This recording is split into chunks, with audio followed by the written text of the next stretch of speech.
Fala aí, galera do Corujão Vascaíno. Mais uma vez eu digo, sextou, sextou com aquelas notícias gostosas do Vasco da Gama. Vasco continuando aí a sua preparação para o jogo contra o Sport, válido pelo Brasileirão, domingo, 20 horas e 30 minutos, lá na Ilha do Retiro. Que horário gostoso para ver jogo, hein? Brincadeira. Um adversário direto aí, né? E o Vasco vai precisar jogar com muita disposição, porque o jogo lá nunca é fácil. Mas já já nós vamos falar sobre isso. Trazer algumas atualizações aqui, coisas que nós inclusive falamos no vídeo de ontem, a respeito do Nathan Silva. Coloquei no X também essa informação mais cedo, coloquei um shortzinho aí no YouTube, dizendo que o Vasco havia encerrado as negociações com o Nathan Silva, informação essa trazida pelo Vene Casagrande, o repórter mulambo mais bem informado de Vasco da Gama. E o Vasco parece que chegou no limite financeiro de 5,2 milhões de dólares, por algo em torno de 70% do valor do atleta, que é os 70% que o Puma tem o passe dele, os outros 20% é do Atlético Mineiro, 10% é do próprio atleta. E parece que o Puma queria mais. O Pumas, né? O Pumas queria mais e o Vasco encerrou a negociação e o jogador aparentemente não vem mais. Principalmente depois da contratação do Robert Renan e do Cuesta, parece que o Vasco meio que deu uma desacelerada, né? Em questão de zagueiros, né? Um outro nome que saiu ontem na mídia aí, e eu já tinha até trazido no vídeo de ontem à noite, que não viria, né, que não procedia, né, essa informação em relação ao Diego Carlos, esse atleta aí, que estava no Fenerbahçe, né, o Fenerbahçe da Turquia disse que já não ia mais utilizá-lo, e aí houve uma especulação, inicialmente achava que ele ia para o Sevilha da Espanha, onde ele atuou lá em 2022 até 2024, e é ídolo. Mas hoje, o Fabrício Romano, que é aquele jornalista italiano, muito bem informado aí sobre as principais negociações do mundo afora, disse que ele está indo para o Como da Itália. Time Como da Itália, que já tem um acordo verbal e que só falta assinar. Eu até coloquei no X dizendo que o Diego Carlos, o Vasco fez uma sondagem em relação ao Diego, a coisa em torno de 2 meses, um pouco de 2 meses e pouco atrás. Mas foi somente uma sondagem. O Vasco não chegou a nem fazer proposta pelo Diego Carlos.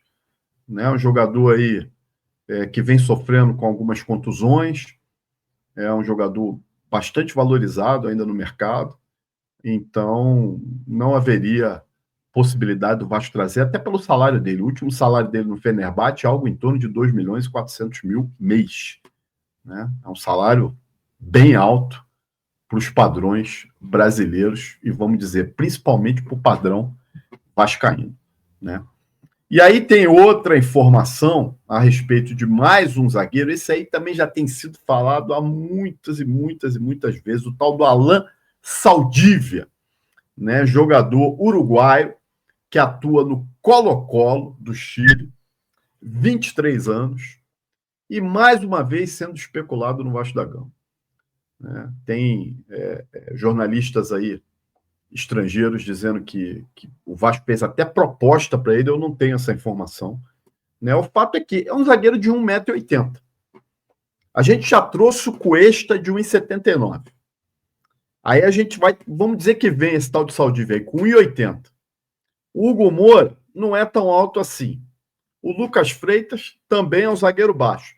A gente tem só o Robert Renan que veio, que é um zagueiro mais alto. Eu acho o seguinte, se fosse para trazer outro zagueiro, teria que trazer um zagueiro mais alto.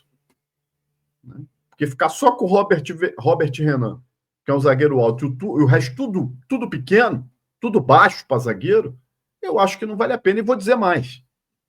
Quando saiu essa informação que o Vasco poderia estar trazendo esse Alan Saldívia do Colo-Colo, Você entra nas redes sociais do Colo-Colo, onde saiu essa notícia, a torcida toda do Colo-Colo dando graças a Deus que está se livrando dele. Então, boa coisa não é, né? Se a torcida está comemorando a saída do jogador, boa coisa não é. E aí começam a plantar aquelas notícias gostosas, dizendo que o Flamengo, que o Botafogo, o São Paulo e mais não sei quem estava interessado no jogador. Porra, leva a mal não. Tu acha mesmo que o Flamengo, São Paulo, porra, Botafogo vai estar interessado em Alan Saldívia? Porra, cara, eu não consigo cair nessa conversa. Toda vez que se tem uma especulação, algum jogador para vir do Vasco, eles para valorizarem os jogadores, os jornalistas, amigos, né? Os amigos, eles botam aí na mina, porque eles gostam de botar o nome do Urubu. Né? O Mulambo está interessado, o Mulambo especulou para valorizar o jogador, para dizer, não, ó, o jogador é bom, já que o Mulambo especulou. Porra, nunca se falou em Alan Saldívia dentro da mulambada, muito menos no Botafogo, muito menos no São Paulo. Só se falou aqui. Porra, entendeu? Eu não conheço o jogador, mas para a torcida do Colo-Colo, Colo-Colo, hein? Não estou falando aqui a torcida do Juventus da Itália, do Real Madrid, do Manchester City, não. É do Colo-Colo. Está comemorando a saída do tal do Alan Saldívia. Porra, coisa boa não é. Leva a mão não, cara. Porra, os caras acham que a gente é otário, né? Eu coloquei hoje uma mensagem lá no X, se você não segue a gente, @corujãovascaíno, a gente critica bastante a gestão aqui, né? Mas quando a gente tem que elogiar, eu acho que a gente não pode deixar passar também. O Vasco encaminhou as contratações de duas promessas italianas aí, né? O volante paraguaio Brian Granci, do Olímpia, né? Atuando no Olímpia, e do meio atacante venezuelano Santos Torrealba, que joga no Zamora. Né? Ambos jogadores com 18 anos de idade, empréstimos de um ano com opção de compra. Né? E eu disse na minha mensagem aí, né, que eu achei um baita acerto da gestão Pedrinho, né? E se realmente acontecer essas contratações, eu acho um baita acerto, né, de buscar novos valores no mercado sul-americano, né? Porque eu acho realmente um movimento bastante interessante. Traz os dois jogadores para a base do Vasco, né? Eles podem amadurecer e podem virar grandes investimentos. Eu acho que é uma coisa que o Vasco faz pouco, pelo menos fazia pouco até o momento, de buscar esses valores aí, né, no mercado sul-americano. E se fizer um trabalho de scout decente, vai achar muito garoto bom escondido aí em times menores do continente sul-americano e pode trazer para a nossa base. Eu acho que empréstimo com opção de compra é o melhor caminho, né? Bota o garoto para jogar um ano na base, vê se presta mesmo. Se prestar, faz uma proposta, tenta comprar. Se já vier com preço do passe fixado, melhor ainda, né? Então, eu quero dar os parabéns aí para a gestão Pedrinho nesse movimento que está fazendo, porque eu acho um movimento bastante interessante, né? Coloquei na capa do nosso vídeo aí que, como também falamos ontem, né, o PH será desfalque para o jogo contra o Sport nesse domingo às 20h30. Né, o PH que ficou de fora do jogo contra o Juventude, inicialmente disseram que ele teve um problema estomacal, ficou de fora no jogo contra o Corinthians, e aí já falaram de uma contusão na coxa, né, um pequeno edema, um desconforto, e ele retorna no jogo contra o Botafogo, mas nitidamente tem as melhores condições do PH. Se você acompanhar o jogo do Botafogo com atenção, você vai ver que em nenhum momento o PH dá aquele sprint que a gente está acostumado a ver ele fazer. Né? Aquela puxada de contra-ataque com força, com velocidade. Né? Ele não fez. Ele estava nitidamente sentindo dor e se poupando. E ficou até o final do primeiro tempo correndo um risco danado de estourar de vez. Né? O Vasco tirou ele naquele jogo, entrou o Puma, e ontem mesmo aqui no vídeo eu comentei que ele não estaria disponível para o jogo contra o Sport. Nem ele, nem o Tietê, né? Por questão de contusão. É o último jogo aí antes da parada, né, das datas FIFA, né? Data FIFA para a questão das eliminatórias. Então o PH vai ter pelo menos duas, né, um pouco mais de 2 semanas para poder se recuperar, para o jogo da volta na Copa do Brasil.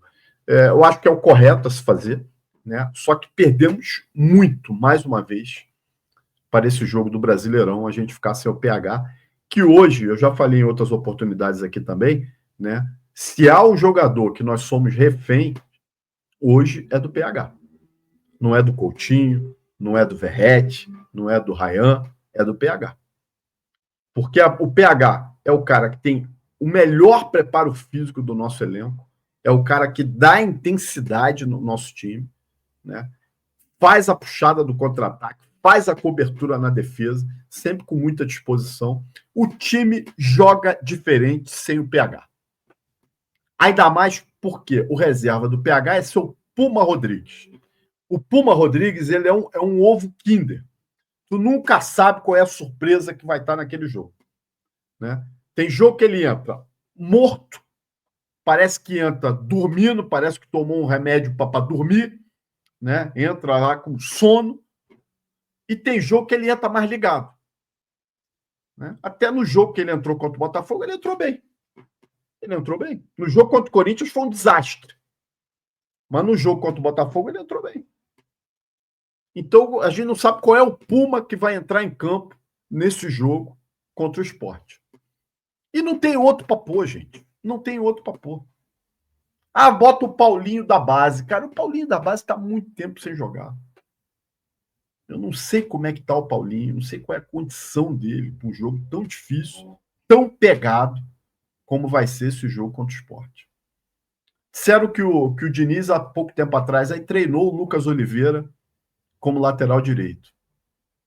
Só se ele quisesse fazer uma linha de 3 zagueiros ali. Também é um risco, né? Se falando de Lucas Oliveira. Mas poderia ser uma opção. Fazer uma linha de 3 zagueiros, né? Com o Lucas Oliveira, o Hugo Moura e o Lucas Freitas, né? Dando mais liberdade para a subida do Piton, dando mais liberdade para a subida do Jair, até o Barros podendo chegar um pouquinho mais à frente, né? É uma opção, mas ele vai de Puma. Isso aí é uma viagem minha aqui. Ele vai de Puma, né? E torcer para o Puma estar num dia daquele que seja um dia bom, né? Não num dia, terrível. O Puma que foi convocado para a seleção uruguaia, tá? Estará nas eliminatórias aí, né? Para tu ver como é que o Uruguai tá mal de lateral direito. Para convocar o Puma é brincadeira. E vocês lembram, né, meus amigos, o último jogo que nós fizemos, né, lá na Ilha do Retiro, né? Foi o jogo que praticamente definiu a nossa ida, nosso retorno para a Série A do Brasileirão.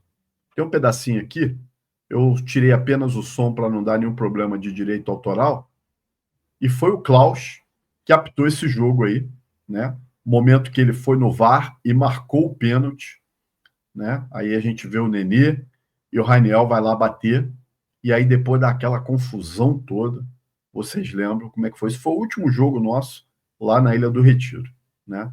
Raniel bateu muito bem o pênalti, bola difícil de pegar, rasteira com força no canto, né? Não tinha como pegar, bem no cantinho mesmo se o goleiro quisesse, não dava. E depois que ele bateu esse pênalti aí, foi lá pra galera, aí voou a cadeira, tem um portão logo ali atrás do gol, a torcida forçou o portão, invadiu, aí o jogo teve que ser paralisado e foi interrompido, né? E o Vasco saiu vencedor. Um jogo que tinha tudo para ser muito difícil, e realmente foi um jogo tenso, né? Mas conseguimos aí a nossa vitória. Bom, gente, é isso aí. Vamos agora aguardar o treinamento desse sábado ainda. O Vasco viaja no próprio sábado para a Ilha do Retiro, mas acredito, né, que não. Para a Ilha do Retiro não, viaja para Recife, né? O jogo é na Ilha do Retiro. Acho que não vai ter muita surpresa na escalação, não. Aquela que nós já falamos, Léo Jardim, Puma, Hugo Moura, Freitas e Piton, Barros, Jair e Coutinho, Ryan, Nuno e Verratti. Esse é o time que vai enfrentar e nós precisamos muito, mas muito, dessa vitória. Se você gostou desse vídeo, meus amigos, peço que deixe seu like, compartilhe, se inscreva no Corujão e vire membro para qualquer hora você estar aqui na minha bancada participando da live de membros. Nesse mês de setembro nós teremos uma live de membros aí. Venha participar conosco, venha desabafar, falar sobre Vasco. Se inscreve, segue a gente lá no Instagram, Corujão Vascaíno, e no X, @Corujão Vascaíno. Um abraço, gente. Até a próxima.